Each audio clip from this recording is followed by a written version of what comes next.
I swear every time I film a budget with me, I'm in the exact same spot. It is that time of the month again where we look at our finances. Well, actually you look at my finances and we see how much I earned for the previous month and how much I'm looking at earning for the upcoming month. So this is my July budget with me. If you are interested or if you do really like these kinds of videos, please make sure that you do hit that subscribe button as well as give this video a huge thumbs up, because both of those things, even a comment down below, really does support and help to grow my channel. So like I said, we're looking at the month of July, but we also need to look and reflect on the previous month, which is the month of June. If you are new to my channel, my name is Angie and I am a 32-year-old casual relief or substitute teacher from Melbourne, Australia. This means that my job is not guaranteed, or I'm not guaranteed to get work, because casual relief teaching only really happens when a teacher is either away, they're sick, or there's just some need for the teacher, the classroom teacher, to be out of the room and you go then into the room to take their class. So I am never guaranteed any hours, I'm never guaranteed any day, so my income does fluctuate a lot. Some months I am really blessed and I do get lots and lots of work. However, I also have those months where I may only work really 7 days out of the month. I also do not get paid for holidays. So whenever I do these kinds of videos, people always say oh, your daily income is so high, you're so lucky. Yes, definitely. I do understand that my daily rate is really, really good. However, I do not get paid for 12 weeks out of the year. I do not get paid for any sick leave. If there is no need for my job, I just don't get called. So often it's not even the 12 weeks out of the year that I don't get paid. It's usually around 16 to 17, considering at the end of the year, there's no real need for CRTs anymore. And then at the start of the year, no one's really sick, so no one really takes time off. But yeah, I have been very, very lucky for the month of June. I did set a goal of 11 days of getting work, and I do usually set a goal every month just so then I have some sort of goal to work towards. And if I'm for some reason a day feeling a little bit meh and someone asks me to work and I haven't quite reached that goal, I'm not going to say no. I'm always going to say yes, because I have particular goals and low income things that I have to meet. So the month of June was actually very good. Like I said, I did have a goal of 11 days. The school holidays are happening right now, which is in June, as well as there was the King's holiday, the public holiday. So obviously I didn't get called for that. And I actually did manage to reach my 11-day goal. Yay! Which I thought it was going to be really quite hard, because again, there's days off because of school holidays and there's also public holidays too. So let's go through exactly how much I earned. So I do get paid fortnightly when I do work, and I'm gonna just put all of the amounts that I earned on the screen just so then you can see. Also, I did get a comment last video about how I calculate my pay and why don't I take it from a particular tax bracket. The reason why I calculate my pay at a full day rate is because I actually never know how much tax I'm going to get paid or taken out until I actually get paid, if that makes sense. So if I only work 1 day at a school, I will earn that entire daily rate, which is $405.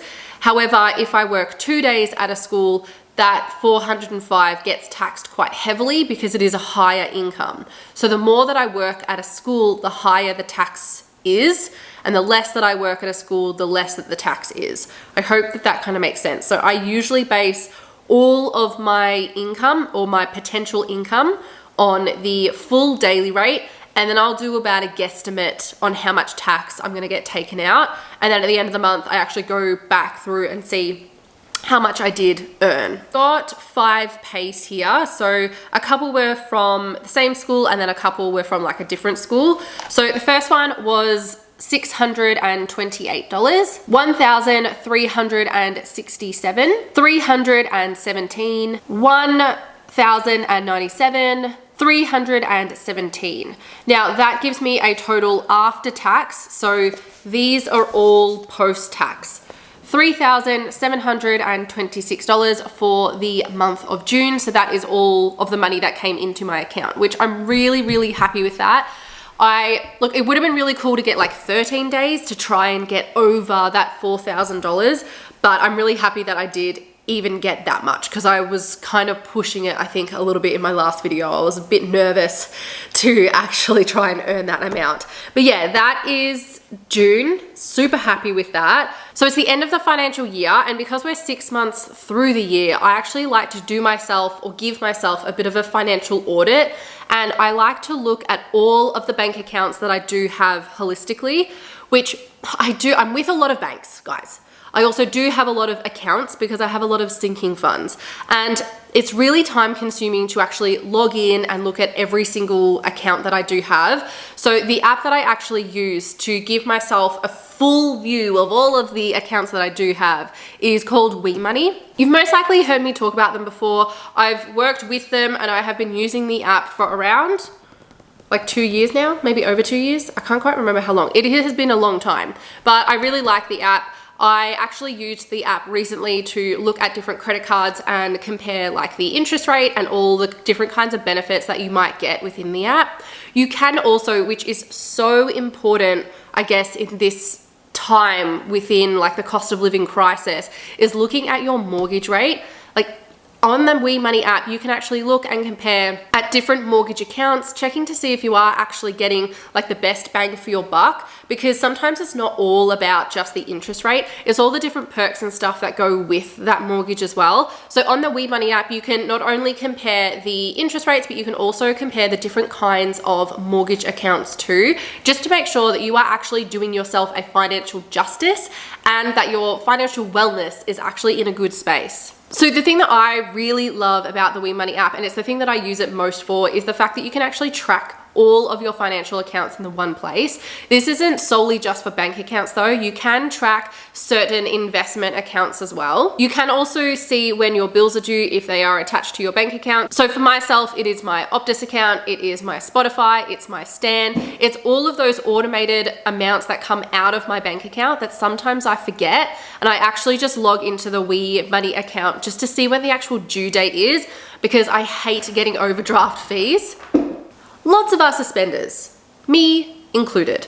I love to spend money sometimes, but most thing I really love is actually tracking what I'm spending my money on, and in the app you can actually do that. So it categorizes all of your spending for you, so you can actually see, well, holy moly, I'm spending so much money on groceries, I actually need to cut that back. Holy moly, I'm spending so much money on entertainment.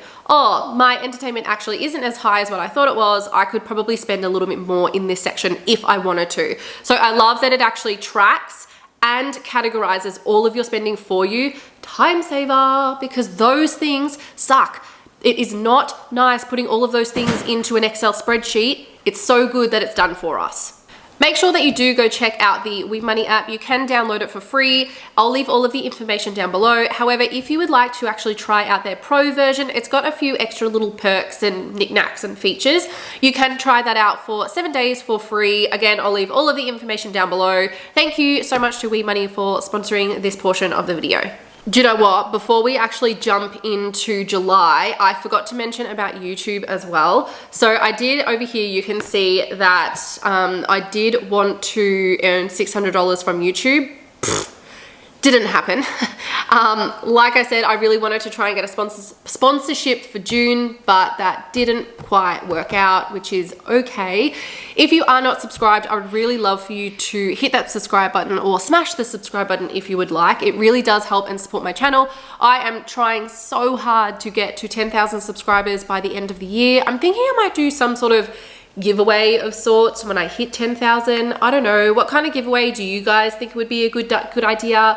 Let me know in the comments down below. But I'm actually going to change that because it wasn't 600, it was 200, and then for teaching privately I need to change that to 3,726. So overall, I had an income of $3,926. You guys know the drill. With any sort of YouTube income, that goes straight into a savings or an investment account. I do not spend that money. All right, July, second half of the year. I am actually starting off very strong. I am so lucky that in July, I actually have, and it's kind of over August too, I have 4 weeks of casual teaching in the one class at the one school, and then I have a week break, and then in September, September, I have another 4-week block in a different class, but at the same school. So for the term 3, which I think is about 10 to 11 weeks long, I actually already have 8 weeks booked. Like, not heard of. Like, that's never happened to me before. I'm so happy. It's really good to know where I'm going to be for those weeks, and that I'm actually earning income, and that I can actually put money towards this house, because this mortgage is ridiculous, which is a whole nother video in itself, which I did mention in the last video as well, that Lewis and I were going to actually do a dedicated video about mortgage stress, but we want to make sure that our thoughts and our feelings come across not ungrateful, because we are really, really grateful to be able to afford this mortgage. But a lot of things have happened, and we just have, not such positive thoughts anymore about mortgages. And we also don't want to make a video that is just so entirely negative. So we, as in like he and I, both have to be in a positive mindset in order to film the video. But yeah, just so you guys are aware, the video is coming. It's just, it's a hard one to kind of film, because you don't really want to put it out there and then get such negative feedback for being so honest, when I'm pretty sure a lot of people are feeling the same way. But yeah, I'm really happy that I'll be able to contribute a little bit more in July. So I'm going to put like my maths, how I work it out, or how I have worked it out for July down the bottom. So for the school days, there are 16 school days in July after school holidays. And I've kind of calculated how much the daily rate would be after tax, possibly. I could get taxed a lot more, or I could get taxed a lot less. Highly doubt it. But anyway, again, this is just like an estimate. We estimate on this channel. So I've done 16 days multiplied by $317, like after tax. And that comes to a total monthly amount of $5,072, which $2,500 for a fortnight. Amazing. Like, that's so good. I'm so, so happy about that. In terms of YouTube, AdSense, I'm hoping definitely going to get a sponsorship in July. So let's put that back up at not 6,000. I wish 600. I'm trying to post a lot more. I'm trying to do like a Sunday sit down video, and then like weekly vlogs every week to kind of like boost viewership as well as boost views. More views that you get, the more money that you earn on YouTube. The more money that you earn on YouTube, or the more views that you get, the more companies that are going to see your channel, and they're going to want to work with you, if that kind of makes sense. So yeah, I'm hoping to earn a total of $5,672 for the month of July. We'll see how much we can save after that. I'm really looking forward to it. It at the moment says $2,420 to be able to save. I doubt it, because mortgage rates really are going up. Like, we have another one that's going up in July, another one that is going up in August. And if they raise the interest rates again in July, then we'll have another one in September. Love it. Okay, Spotify, $19. Stan, $14. Phone, I did have $20, but as you guys know, I am on the Woolworths mobile now. They have actually got rid of the $20 like recharge, and I actually went through the 12 gigabyte really, really quickly. So I've ended up going for their $30 one, which gives me 32 gigs, I'm pretty sure, every single month. So they're like the fixed expenses that I know are going to come out all the time. This is actually what I use the WeMoney app for, to actually track the dates that this amount comes out of my account. Then for mortgage and rent, $1,700 for the month. I could probably up that a little bit, give Lewis a bit of a break so that he doesn't have to spend so much money on our mortgage. For bills, holy moly, I got a gas bill the other day. Okay, so our gas bill is normally around $250, $300. Cool, that's fine, whatever, that's manageable. The bill that I got for 2 months of gas, it went from $250, $300, all the way up to $610 for 2 months. What is that? That is insane. Like, I know that gas prices are going up like crazy, but I've actually had to turn off like our main heater throughout the day, and just to save money, because it's so expensive. Like, we do have a split system up on the wall that we use to only heat this part of the house. And then at nighttime at about 5:30, 6 o'clock, I'll then turn the heater on in the other part of the house so then we can go to bed in the warmth. It's just absolutely insane. Like, we are in such a privileged position and we are very, very lucky that we can afford that gas bill, but it is just so insane. This living crisis is insane. Petrol, I'm keeping it 180 because we are going away and we might use Lewis's car for one trip and then we also might use my car for one trip.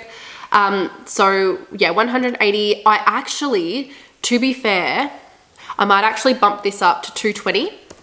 The reason for that is the school that I'm working at for those 16 days is actually quite a lot further away. It takes me around 45 minutes to get there during the morning, and then in the afternoon it takes me about 55 minutes to get home. So it's actually a lot of petrol that I am using. So that's around, yeah, $110 a fortnight for petrol, which, oh, not petrol, I have diesel, but yeah, I don't even know if that will cover it. We'll see how we go. Groceries, $400, keeping it at the same. We might have to increase it a little bit, but I don't think so. I think I'm gonna have to really start doing like a lot of cheap meals, like not affordable meals, sorry. Not going for like expensive cuts of meat, like going with more the affordable cuts of meat, putting in the slow cooker. Those meats are actually really delicious anyway. Splurge money, let's do 400 because I thought that June was going to be like a little bit skint, but 400, let's do that for splurge money again because we're going away like next week in July. So I want to have a little bit of money to be able to buy something new. I don't want to like restrict myself too much that I can't actually enjoy myself. Pilates. My sister actually goes to a Pilates studio kind of near me and they have like a $60 5 trial kind of deal that you get. So you pay 60 bucks and then you get 5 sessions for that $60. So I actually kind of want to try that one. And then if I like it, I could always go back to that one. If I don't like it, I could go to the more affordable one, which is kind of right near my house, which is $20 a session. And then for health insurance, so all of these are sinking funds. Now, in terms of sinking funds, they're actually doing really quite well for the second half of the year. My Christmas one is more than half full. My birthday one is more than half full. My home insurance account, which is due in October, is more full. I've actually got like $300 more in it than what I need, but that's just going to continue on into next year's home insurance, if that makes sense. So let's go through these ones. Health insurance, I'm a little bit low on my health insurance, so I might actually need to bump that up a little bit to 150 because that's due in August and I'm pretty sure it's gone up 80 bucks or something like that for the annum.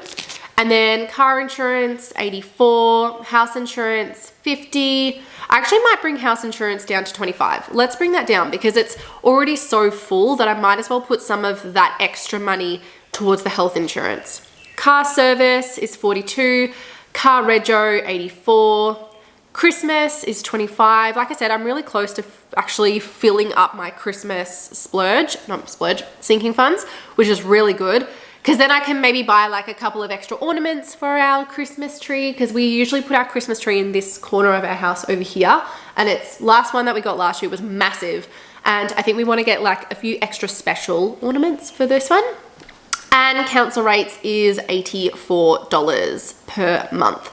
So that is by July budget. It's looking like I will have $2,125 left to budget. That definitely won't be the case because we have booked Bali, which I need to pay for those flights. I need to pay for some accommodation. We are also going to Tasmania in August for about 5 days or something, so I need to put money aside for that. So even though I am actually working quite a lot, I actually do have a lot of things that I am saving up for, which are holidays, which is usually what I spend my money on anyway. Yeah, what is your July budget looking like? How are you going financially?